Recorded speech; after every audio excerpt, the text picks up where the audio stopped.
ఆంధ్రప్రదేశ్ మంత్రి నిమ్మల రమానాయుడు గారు కూడా రేవంత్ రెడ్డి బండారాన్ని బయటపెట్టిండు.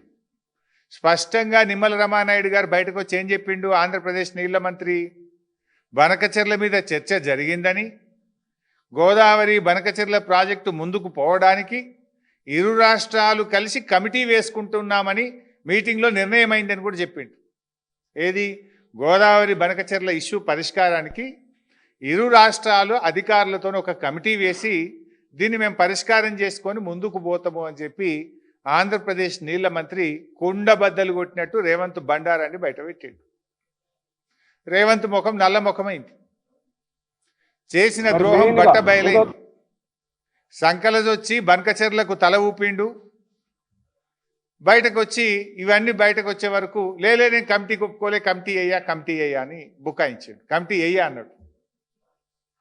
కమిటీ అయ్యా అని బుకాయించిండు.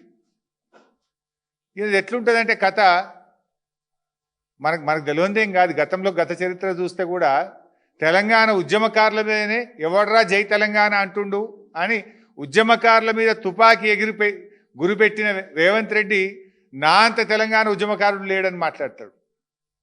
సోనియా గాంధీ గారిని పట్టుకొని బలిదేవతాన్ని తిట్టినటువంటి రేవంత్ రెడ్డి అసలు సోనియా గాంధీని దేవత, అసలు కాంగ్రెస్కు నా అంత విధేయుడే లేడు అని మాట్లాడతాడు. కేసీఆర్ గారు ఉద్యోగాలకు నోటిఫికేషన్లు ఇస్తే ఆ ఉద్యోగాలకు కాయిదాలు పంచి నియామక పత్రాలు పంచి నేనే ఉద్యోగాలు ఇచ్చిన అనేటువంటి గనుడు రేవంత్ రెడ్డి.